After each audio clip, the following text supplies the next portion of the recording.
So Ofcom have launched an investigation into GB News over, and get this, impartiality. And it's not doing this off its own back, it's doing it because people have reported GB News, because GB News has made these people cry. And yes, you've cracked it, it's the woke lefties again.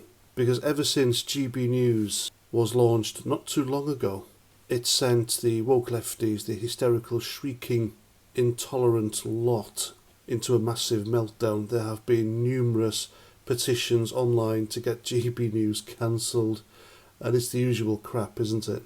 Now Ofcom have put out a statement as to why they're investigating GB News, and it's just laughable.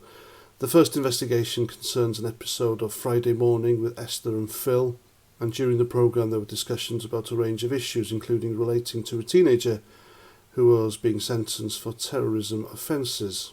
They say that their investigation will determine whether the programme broke Rule 5.3 of the Broadcasting Code. This prevents politicians from acting as a newsreader, interviewer or reporter in any news programmes unless exceptionally it is editorially justified. They're also investigating 2 other programmes under the Politicians as Presenters rule. Jacob Rees-Mogg's State of the Nation, and this episode was aired on the 13th of June this year, which covered a stabbing incident in Nottingham, and another Saturday Morning with Esther and Phil, featuring an interview with Howard Cox, the Reform Party's candidate for the London mayoral election. And they're investigating these programmes for allegedly breaking the same broadcasting code as the other one. And finally, they're investigating an episode of Lawrence Fox, which was presented by Martin Daubney. And this one included a discussion about immigration and asylum policy, particularly in relation to the issue of small boats crossing the English Channel, and featured an interview with the leader of the political party Reform UK, Richard Tice.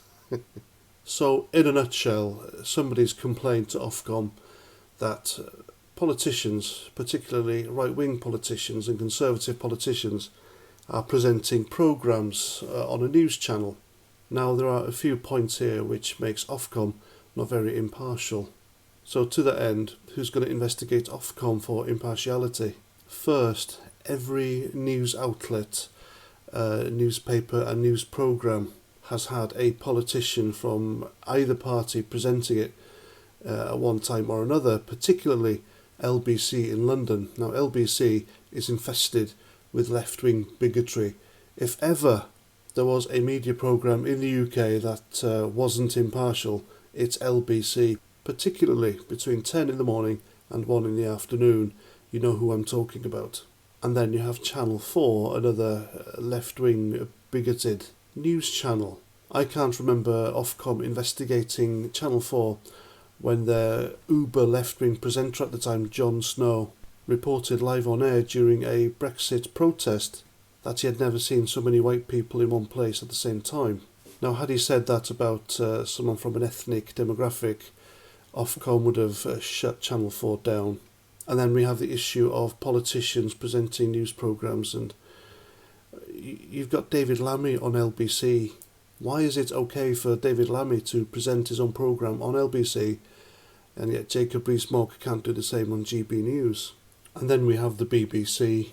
I wonder how many complaints Ofcom have had regarding them, Gary Lineker and the rest of his ilk regarding their pure bias, and Ofcom did absolutely nothing about it. Exactly. How come the BBC is allowed to investigate itself without the intervention of Ofcom? There's another question for you.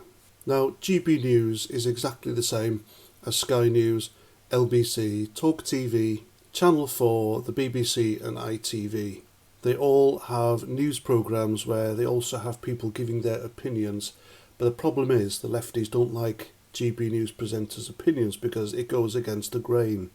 Now all this is an effort, a concerted effort. Now all this is yet another concerted and coordinated effort by the usual ones on the left to silence free speech and opinions they don't like. And if you're waiting for Ofcom to investigating every mainstream media news company here in this country for the blatant lies they spread during you-know-when, and that jab that nobody's allowed to talk about, then you'll be waiting forever. And if my theory is correct, which I suspect it is, by the way, that every organisation, including Ofcom, has been infiltrated by the angry blue head types, then GB News' days might be numbered, unfortunately. And there we go, that's my video. I hope you like. Please let me know what you think in the comments. And if you haven't yet, please consider subscribing to my channel and sharing my stuff everywhere. That pisses off the woke lefties even more. 1 or 2 or 3 in particular. And that's that. So until the next time, have a great day. And Roger Trout.